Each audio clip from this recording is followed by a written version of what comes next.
మీరు ఒక్క నిమిషం ఆగాలి.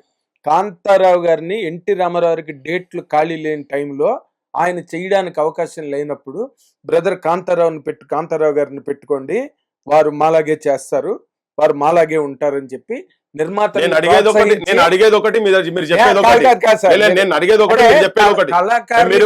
చేయలేదు అన్న మాటకి నేను చెప్తాను. చేయలేదంటే నువ్వు కాంతారావు గారికి ఎక్కడో గారి పాత్ర చెప్పించుడు, ఆయన టైం లేక ఇచ్చుడు వేరే విషయం. కాంతారావు కూడా అద్భుతమైన నటుడు, కంపారిజన్ లేనే లేదు. ఎందుకంటే తెలుగు సినిమా ఇండస్ట్రీ మొత్తము ఆంధ్ర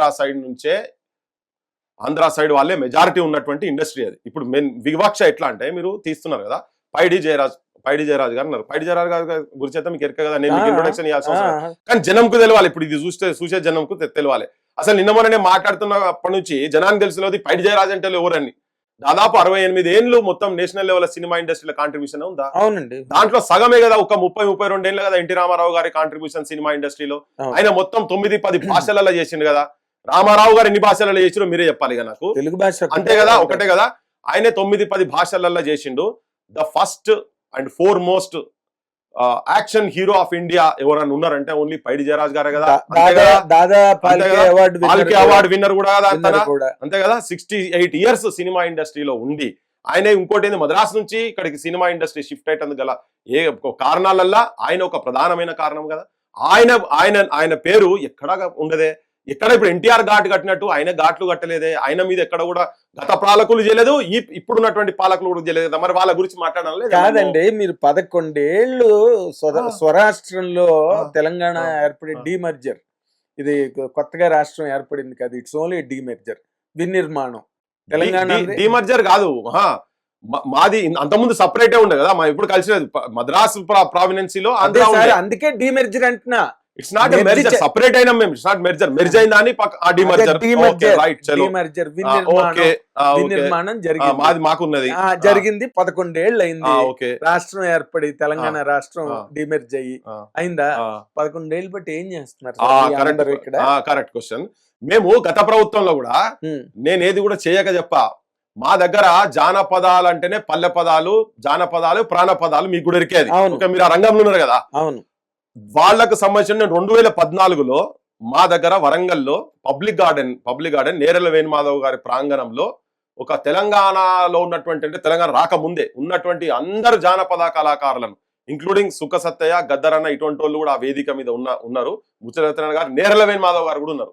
చేసి కంప్లీట్ తెలంగాణలో అందరిని తీసుకొచ్చి పెట్టినాక ఒక తీర్మానం చేసినాం. పెట్టి పొద్దున్న నుంచి పొద్దుగల 10 గంటల నుంచి రాత్రి 2 గంటల వరకు జరిగింది ఆ ప్రోగ్రాం. దాన్ని ఒక తీర్మానం చేసి ఇక్కడ శంకర్ సారంగపాణిల విగ్రహాలు పెట్టాలని చెప్పి విగ్రహాలు కూడా చేపించిన ఏది 2000 తెలంగాణ వచ్చిన తర్వాత విగ్రహాలు వచ్చినాయి. సో అప్పుడు మేము మీకు అది మీరు అడిగినారు కదా, నేను మీకు చూపించదలుచుకున్నాను, ఆ బొమ్మలు చూపించదలుచుకున్నా. చాలా మంది కంటే ఇప్పుడు ఈ క్వశ్చన్ ఇయ్యాలి ఎందుకు మాట్లాడుతున్నాం అనేది చాలా మంది మాట్లాడుతున్నారు. ఇక చూడండి, వీళ్ళని గుర్తుపడతారా? వీళ్ళని గుర్తుపడతారా? నేను చూసానండి. ఎవరిది? సారంగపాణి గారిది. అది ఇంకోటి విగ్రహం చూసిరు కదా, ఇది నేను చూసాను. చూసిరు కదా. ఈ పక్కకున్నది శంకర్ అన్న వైఫ్, సంధ్య పోయింది, కొడుకు కూడా క్యాన్సర్. ఇది నేను చెప్పేదాకా సమాజానికి ఎవరు తెలియదు, మీకు కూడా తెలిసి ఉండదు. ఇన్నరా, ఇది శంకర్ అన్న విగ్రహం, సారంగపాణి తెలుసండి. ఏది మీకా? తెలంగాణ మిత్రులు ఎక్కువ. సరే, ఓకే. ఇది ఈ విగ్రహాలు చేపించైతే ఎవరు సమాజానికి అది తెలిసి ఉండదు కదా. ఇవైతే ఉన్నది కదా, ఇప్పుడు ఇలాంటిది కాదు. ఇవి చేసి మేము అప్లికేషన్లు గత ప్రభుత్వంలో చెప్పులు అరగేదాకా నేను కాదు, మా వలంగర్ ఆలేటి శ్యాము వీళ్ళంతా కలిసి తిరిగినరు. మా నాగరాజు, అంతడుపుల నాగరాజు, నేను కూడా కమిషనర్ ఆఫీస్ దగ్గర పోయి, గవర్నమెంట్ దగ్గర పోతే మాకు పర్మిషన్ లేదు. ఈ విగ్రహాలు అవి శిథిలావస్థలనే ఖతమైపోయినాయి. కానీ ఇది అయిందా? నిన్న మొన్న రీసెంట్ గా వరంగల్లో గదరన్న విగ్రహం పెట్టేటందుకని చెప్పని నేను ఒకనే కాదు, ఈవెన్ కంచైలే గారు కూడా మేము మీటింగ్లు పెట్టినాం, కూర్చున్నాము. కలెక్టర్ల దగ్గర అప్లికేషన్లు మీరు క్వశ్చన్ అడుగుతారు అనుకుంటే నేను అది పట్టుకొని వచ్చేటోని. కమిషనర్ ఆఫీస్ దగ్గర సీళ్లు పెట్టుకొని చేసి పర్మిషన్లు ఇవ్వమంటే పర్మిషన్ ఈ గవర్నమెంట్ కూడా ఇవ్వలే. లాస్ట్ గవర్నమెంట్ అయితే గదరన్నను బయటనే నిలబెట్టారు కదా. సో ఇది మేము యాజ్ ఎ పృథ్వీరాజ్ గా నేను ఇలా కొత్తగా అడుగుతున్నది కాదు. 10 ఏళ్ల నుంచి నిద్రపోయి ఇప్పుడు బాలసుబ్రహ్మణ్యం విగ్రహం ఉంటేనో నాకు ఆయనతో గెట్టు పంచాది లేదు, గూడ పంచాది లేదు, నేను మా గాయకుని కాదు, నేను పోతే ఆయన అవకాశాలు ఇవ్వలేదు కాబట్టి ఇలా పృథ్వీరాజ్ మాట్లాడుతున్నది కాదు. ఇది మేము మా అస్తిత్వ పోరాటం నేను ఇయ్యాలటి నుంచి చేస్తాను. ఇది కంటిన్యూస్ గా జరుగుతూనే ఉన్నది. ఆ మీడియా చూపించలే, ఇలా సోషల్ మీడియా యుగం వచ్చింది కాబట్టి సోషల్ మీడియాలో చూపిస్తున్నారు. రాజశేఖర్ గారు విగ్రహం పెట్టిన టైం కి సోషల్ మీడియా వచ్చేసింది సార్. చెప్పినా మీరు చూడలేగా వచ్చి నేను చూశాను. కానీ ఇప్పుడు జరిగినంత హోరాహోరీ అవును పోరాటం, ఘర్షణ, అసలు ప్రెస్ క్లబ్బుల్లో ప్రెస్ మీట్లు పెట్టి అమ్మ బూతులు బాలసుబ్రహ్మణ్యం గారిని తిట్టడం నేను నా చెవులారా అయ్యో అయ్యో వినండి, ఆ బూతులు ఎందుకు వచ్చినాయి అంటే ఎందుకు వచ్చాయి సార్? ఎవరు బూతులు మాట్లాడదు సార్. మా తరఫుకెళ్ళి ఇంకొకటి నేను చెప్తా సార్, అది ఫ్రిక్షన్ లో జరిగిన అంశం. నేను ఆ రోజు దాని మీద వాయిస్ ఇచ్చిన, ఎట్లయితే రోషయ్య మీద వాయిస్ ఇచ్చినామో, ఎట్లయితే ఎన్టీ రామారావు విగ్రహం గురించి వాయిస్ ఇచ్చినామో, అట్లనే బాలసుబ్రహ్మణ్యం గారి గురించి కూడా వాయిస్ ఇస్తుంది. కాడికి పోతే కెమెరా విజువల్ తీసుకుంటుండండి. కెమెరా విజువల్ తీసుకుంటున్నాం. ఆయనకు శుభలేఖ సుధాకర్ తెలియదు, ఎవరు తెలియదు. జనరల్ గా ఏదైనా ఇన్సిడెంట్, మేము ఏదైనా స్కూల్ కు పోయి అక్కడ టాయిలెట్స్ గురించో, అక్కడ ఫెసిలిటీస్ గురించి పోయినా, హాస్పిటల్ గురించి పోయినా విజువల్ తీసుకుంటారు. ఏ కెమెరా అయినా మీ ఛానల్లో పోయినా తీసుకుంటారు. తీసుకునే క్రమంలో డైరెక్ట్ వచ్చి కెమెరా గుంజుకుంటుంటుంది. అప్పుడు నేను ఫోన్ మాట్లాడుతుంటే పక్కకు పోయి, అరే ఎందుకండి మీరు ఎందుకు గుంజుకుంటున్నట్ల కెమెరా ఎందుకు అట్లా తీస్తారు, మీరు ఇక్కడ వీడియో ఎట్లా తీస్తారు? అరే పబ్లిక్ ప్లేస్ అండి, పబ్లిక్ ప్లేస్ తీస్తారు, మీరు అట్లా తీస్తారు అనేది మీకు ఎవరో తెలుసా అంటారా? మీరు తెలుసు, నేను గుర్తుపడతా, మీరు శుభలేఖ సుధాకర్ గారు, మీరు చూడండి, నేను ఈ పదాల కన్నా వేరే వర్డ్ మాట్లాడతారు. మీరేం మాట్లాడలేదు, మీరేం మాట్లాడలేదు, మాట్లాడే అవసరం కూడా లేదు, అది మా సంస్కారమే కదా. తననే ఇరిటేట్ అయ్యింది బాగా, ఆవేశాలకు వెళ్ళి కెమెరా ఎందుకు గుంజుకుంటున్నారు నాకు అర్థమైతలేదు. దొంగతనం కాదు కదా, ఓపెన్ ప్లాట్ఫామ్ ఇది ఉన్నది. లేకపోతే మీరు అక్కడ బోర్డు పెట్టనుండే, మీరు కన్సర్న్ పర్సన్ కాదు, ఇక్కడ మీరు డైరెక్టర్ కాదు, ఏం కాదు, మీరు ఎవరో తెలియదు, అయినా తీసుకున్న ఆపే అధికారం మీకు లేదు. ఫస్ట్ మీరెందుకు ఆపుతారు? లేకపోతే కట్టుకొని ఉండ్రి, చుట్టంతా కట్టుకొని చేయను ఉండ్రి అని చెప్పాలి. సో అది దాని తర్వాత అది ఫ్లేరప్, డెఫినెట్ గా అది ఫ్లేరప్ అయింది. అక్కడ నుంచి ఫ్లేరప్ అయింది. ఎస్పీ బాలసుబ్రహ్మణ్యం మీరేదైతే అన్నారో, రోషయ్య గారికి అభిమానులు ఉండకపోవచ్చు తర్వాత సంగతి, కానీ తన రాజకీయాలకు అతీతంగా ఉన్నటువంటి పర్సనాలిటీ కాబట్టి తనకు ఎక్కువ ఫ్యాన్ ఫేర్ ఉంటది. అందుకనే చర్చనీయ అంశం కూడా జరిగింది కదా. కరెక్ట్ మాట ఒప్పుకున్నారు సార్. బాలు గారి వల్ల నేను చెప్తా, ఆయనకున్న వైడ్ పాపులారిటీ వల్ల. అరే ఇప్పుడు నాగేంద్ర గారు, నేను అన్నంత మాత్రాన ఆయన కిరీటాలు తగ్గాయి, నేను అనుకుంటే కూడా పెరిగాయి కదా, అంతే కదా. సో ఆ రోజు కూడా నేను ఏం చెప్పినా అంటే, మా ప్రాంతంలో ఈ ప్రాంతం అస్తిత్వం గురించి కొట్లాడినటువంటి వాళ్ళయి ఆ స్థానం వాళ్ళ కలిగిన తర్వాతనే దీని గురించి ఆలోచించండి, 4 రోజులు ఆపండి. ఇది పరదా వేసి పెట్టిండ్రు కదా. మీరు మీది వ్యక్తిగతమైనది ఏదైతే మీరు మాట్లాడుతుందంతా మీ వ్యక్తిగతం అండి. అంటే మైక్రో లెవెల్లో, మ్యాక్రో లెవెల్లో ఆలోచిస్తే ఇది కంప్లీట్ తెలంగాణ రాష్ట్ర వైఫల్యం కింద లెక్క పెట్టాలా వద్దా? వినండి, నేను కూడా చెప్తున్నా, రాష్ట్ర ప్రభుత్వ వైఫల్యమే. ఆడ విగ్రహం పెట్టాలని జీవో ఇచ్చిన సాహసం చేసుడే దుస్సాహసం అది. ఎందుకంటే మొదలు దానికన్నా వెనుక ఈ తెలంగాణ చరిత్ర ఏంటిది, తెలంగాణ ఎవరెవరు గురించి పాడినరు, ఎవరెవరు ఏ సాహిత్యం తోటి పాపులర్ అయినరు. ఇప్పుడు మీరే అన్నారు, ఇప్పుడు ఇది మాట్లాడిన తర్వాత ఇప్పుడు మేము కూడా ఉన్నట్టు మాట్లాడకాడికి వచ్చింది. నేను ఫస్ట్ డే మాట్లాడిన దానికి ఇలా మాట్లాడడానికి తేడా ఉంది. చెప్తా, నేనేం చెప్తున్నా, ఇప్పుడు ఈ ప్రాంతంలో అంటే నేనేమంటున్నా, పైసల గురించి పాట పాడినోనికి పట్టాభిషేకం అయిందని ఇప్పుడు నేను చెప్తున్నా ప్రభుత్వం అధికారికంగా. ఎందుకు మాట్లాడాల్సి వస్తుంది? ఇక్కడ ప్రజల గురించి, ప్రజా సాహిత్యం తీసుకొని ఈ ప్రజల గురించి సర్వమొడ్డి, ఈ ప్రజల అస్తిత్వం గురించి మొత్తం అన్ని జీవితాలు వాళ్ళ కుటుంబాలు వదిలి ప్రాణాలు అర్పించినటువంటి వాళ్ళు ముందటి స్థానంలో ఉండాలనా లేదా అనే క్వశ్చన్ మేము చేస్తున్నాం. మీరు చెప్పిన లెక్క ప్రకారం నారాయణ రెడ్డి గారు, దాశరథి గారి విగ్రహాలు కూడా పెట్టరా? అందుకనే కదండి నేను మొత్తుకునేది అది కదా. నా నిజాము రాజు తరతరాల బూజోని గోడల మీద ఉండి జైళ్లలో ఉండి రాసినటువంటి వాళ్ళు, ఆ చల్లని సముద్ర గర్భం దాచిన బాణలమెంతో, ఆ నల్లని ఆకాశంలో కానరాని భాస్కరులెందరో అని రాసిన మా దాశరథి రంగాచారి గారి ఉండాలనా లేదా అనేది వాళ్ళు జైళ్ళ నుండి ప్రజల గురించి బతికి ప్రజల గురించి చచ్చిపోయినటువంటి వాళ్ళు, ప్రజా పోరాటాలు ఉన్నటువంటి వాళ్ళై ఉండాలనా లేదా అని అడిగినాం కదా. అదేనండి, ఆయన కూడా సినిమా కవి, ఆయన కూడా పారితోషికాలు తీసుకునే పాటలు రాశారు.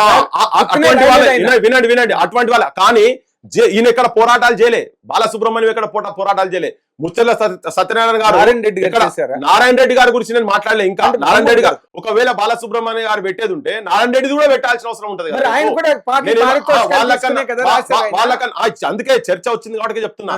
వాళ్ళకన్నా ముందు పోరాటాలు చేసినటువంటి గద్దరన్నయ్య కావచ్చు, లేకపోతే మా గూడంజన్నయ్య కావచ్చు, మా అందశ్రీలే కావచ్చు, ముచ్చర్ల సత్యనారాయణ గారు అసంటోళ్ళే కావచ్చు, ఇటువంటి వాళ్ళ ముందు అవ్వల్ స్థానంలో ఉండాలి కదా. ఫస్ట్ ఇక్కడ పోరాటం, ఆ సాహిత్యం, ఆ జనపదాలు, ఆ బతుకు పోరాటంలో వచ్చినటువంటి సాహిత్యం రాసిన మా సుద్దాల హనుమంతులు కావచ్చు, వీళ్ళెవరు పారితోషకాలకు ఇవే కావాలని కొట్లాడేది, సత్యాలు ఇవి అంతే, ఇవి కావాలని మేము అడుగుతున్నది. మీరు ఎందుకు తెలంగాణ రాష్ట్రం సాధించుకున్న తర్వాత మిలియన్ మార్చిలు చేసి అన్ని వందల మంది యువకులు చచ్చిపోయి, ఇంత ప్రాణార్పణ జరిగి, ఇంత బలవన్మరణాలు ఈ గడ్డ మీద జరిగి, ఇంత స్వరాష్ట్రం ఏర్పడిన తర్వాత మీలాంటి మేధావులు పోరాట యోధులు మీరందరూ ఏమైపోయారు? ఎందుకు సుద్దాల హనుమంత్ గారి విగ్రహం ఇక్కడికి ఎందుకు మాట్లాడుతున్నామండి? అదే ఇప్పుడు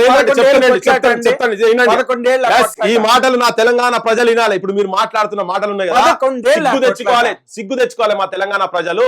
ఇప్పటికి ఇంకా మీరు మాట్లాడుతున్నారు కదా, మీరు ఆ ప్రాంతంకి వెళ్ళి వచ్చినా ఇక్కడ ఉన్నా గానీ మీరు మాట్లాడుతున్నారు కదా 11 ఏళ్ళు పడుతుందా అని. ఎస్ కరెక్ట్, అది మా తెలంగాణ ప్రజల తప్పు.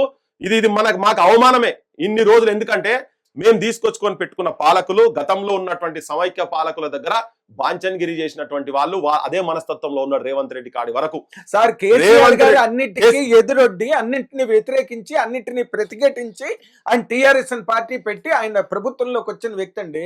ఎవరికి బానిస అయినా కేసీఆర్ వినండి కేసీఆర్ ఒక్కడితో తెలంగాణ రాలేదండి. ఇప్పుడు కొన్ని మాట్లాడితే చాలా ఉద్యమాలు పోరాటాలు ఇవి చాలా డీప్ గా పోవాల్సి వస్తుంది. కేసీఆర్ ఉద్యమాలను ఓట్లుగా మలుచుకొని ముఖ్యమంత్రి అయినటువంటి వ్యక్తి. విన్నరా? కేసీఆర్ తోని కాదు త్యాగాలు, కేసీఆర్ ఇంట్లోకెళ్ళి జరగలే త్యాగాలు. తెలంగాణ వస్తే మా బతుకులు బాగుపడతాయి అని చెప్పి నిరుద్యోగులు కావచ్చు, యువకులు కావచ్చు, ఉద్యమకారులు కావచ్చు మీరు చెప్పింది కదా. అందుకనే మీరు కేసీఆర్ క్రెడిట్ ఇవ్వకండి. కొట్లాడి గిట్లాడంటే కేసీఆర్ కూడా మా ఊళ్ళో పాడేలే మొయ్యలే. మా ఊళ్ళు చచ్చిపోతే మా గూడంజన ఆఖరి కోరిక కేసీఆర్ కలుస్తా అంటే కూడా ఆయన కలవలే. కానీ ఇక్కడ కొంతమంది సమైక్యవాదుల ఈ చచ్చిపోతే సినిమా వాళ్ళ దగ్గర పోతే హోంగార్డ్ల లెక్క నిలబడి అటు ఇటు పక్కకు జరిపినటువంటి ఘనత మా కేసీఆర్ కు ఉన్నది. అది తెలంగాణ దౌర్భాగ్యమే. ఇది మేము బరాబర్ ఇక్కడ రాజకీయ నాయకత్వము అట్లా ఉంది కాబట్టినే పెద్ద పెద్ద సినిమా స్టార్లు ఇక్కడ పోయినోళ్ళు మా రఘువీర్ రావు గారు అసంటోళ్ళు చచ్చిపోతే కూడా కేసీఆర్, ముచ్చర్ల సత్యనారాయణ గారు చచ్చిపోతే కూడా కేసీఆర్ రాలే, ఒక స్టేట్మెంట్ ఇచ్చిండు. ఎవరి ముచ్చర్ల సత్యనారాయణ గారు అంటే ఫస్ట్ కలపాలన్నా కలపొద్దాన్ని idli sambar go back movement start చేసిన, గైర్ ముల్కీ మూవ్మెంట్ స్టార్ట్ చేసినటువంటి వ్యక్తి. 54నే ఇది మనకు పొసగదు తెలంగాణ సోదరా తేల్చుకో నీ బ్రతుకు మోసపోతీవ నీవు గోసపడుతావు చావు బ్రతుకుల మధ్య సాగుచున్నది నావ ఏ దరికి చేర్చేవో సోదరా నీ నావ ఆంధ్రుతో కలిసి నీ వడుగంటిపోతావు ప్రత్యేకమై ఉండి ప్రగతి సాధిస్తావు ప్రతిభ చూపిస్తావు అని చెప్పి రాసినటువంటి తన చచ్చిపోతే కూడా ఆయన రాలే ఆడికి.